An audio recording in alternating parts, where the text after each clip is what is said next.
The world is loud and optimizes for your attention. This is not necessarily anything new, but because it's become so good at optimizing our attention, it's become a crutch, and it means that we lose touch so easily now with what's really going on inside us. And not only that, but when we do try and make a connection with ourselves and go, okay, well, what am I feeling? It feels all the more difficult because a wall has been put up between us and ourselves, because it just feels so uncomfortable, and all of this optimization means that we have less tolerance of discomfort. And when we go inside and feel what's really going on, or we look at our thoughts, we meditate or anything like that, it feels all the more difficult. And so over time we've been pushed further and further away from ourselves. And the worst part about it is that in order for us to feel any sense of comfort, we need to keep engaging with the outside world, and so it has become a crutch.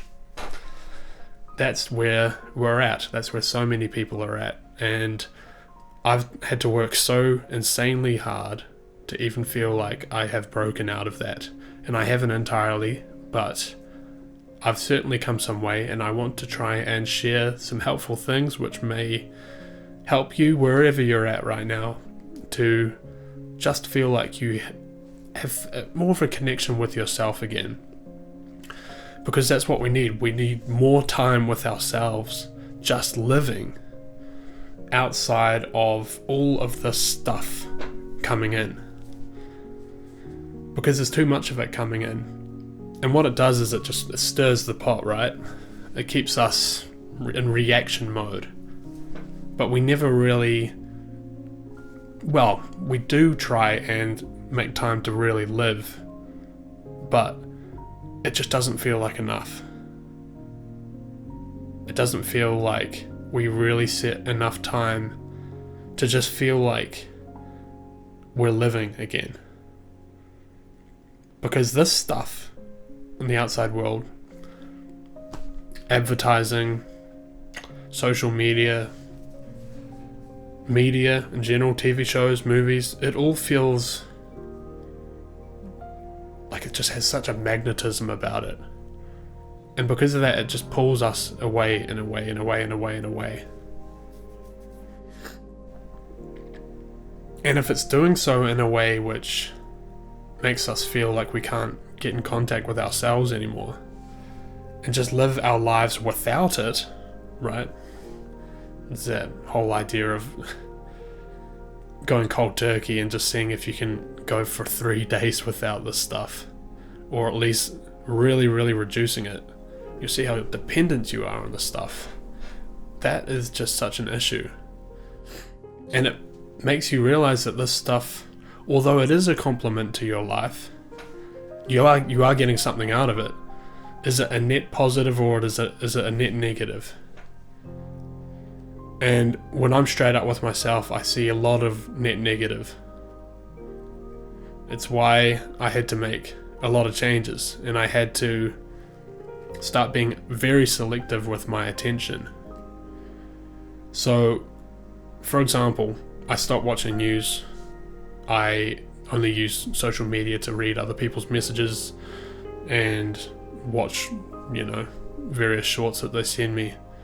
But I just couldn't stay on the platforms anymore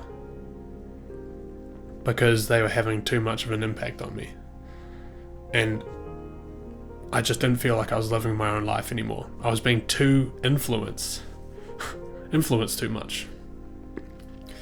And I don't need to be influenced in that way. I just want to feel like I'm living my own life, because it's an incredibly valuable thing that we have, and it feels like it's just being taken away from us. Life itself, having the human experience, it's very, very valuable. And I don't want to feel like I'm giving that away. I want to feel like I'm playing out my story. Because when we're using all of that stuff and we're letting all that stuff affect us, we're playing someone else's story. Someone's really, really profiting off that. But when we do make those changes, we get a sense of, well, I must be missing out. We get FOMO, right? Fear of missing out. But are you really missing out on much? Like, have you really asked that question? I asked that question to myself and I realized I wasn't. I wasn't missing out on any stuff out there, you know. But I was missing out on all the stuff in here and living my life around me. And so when we talk about protecting the inner sanctum, it's about returning clarity.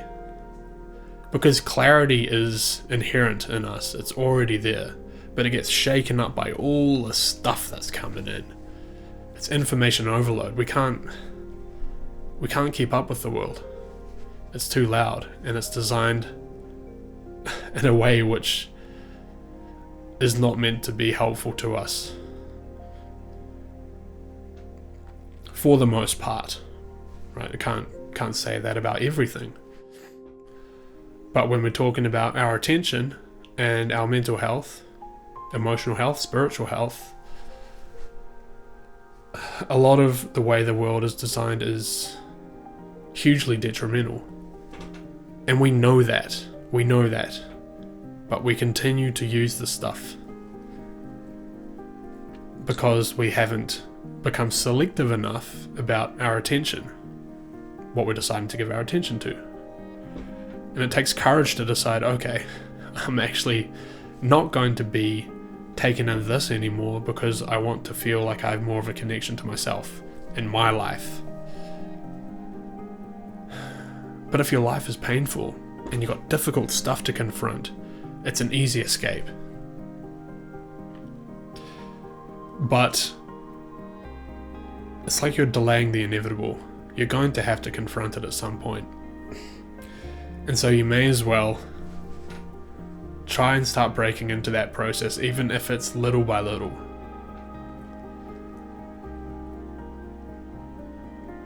But it is difficult, and that seriously has to be acknowledged. And it just feels like life is so sacred, and we're kind of grinding it down to dust with all of this stuff that has no substance. And we put all of our energy and emotion into it because unconsciously or consciously we have decided that this is a better use of my time compared to living my life and being in touch with what's going on the inside. I'm sorry if this comes off as like preachy, but it's just how I feel. And I'm hugely passionate about life, and I feel like it just needs to be protected more. But it's a skill in itself to be able to pull away from the world and come back to your life, especially when everything's been so optimized. The odds aren't really in our favor. It's like learning how to break an addiction, because that's what it's all become. It's all just become addictive. Yeah. And these are new problems that we haven't faced before. But learning to come back to yourself and just protecting your inner environment, trying to keep it clear, and taking away whatever it is in the outside world that's causing that sense of clarity to be lost is something which is now more relevant than ever. And it is possible. You can do it. But it takes some courage. And it's going to be uncomfortable whilst you're making the shift. It always is. Because your brain is on this repetitious chemical habit. And you're not going to have that. And so the brain's going to find that really uncomfortable for a while as you shift out of taking certain things in. But when you come to the other side of that shift, you realize that you're perfectly happy without it. And you're just more in touch with yourself and with life itself. And that's where we need to be. I appreciate your time and thank you for watching.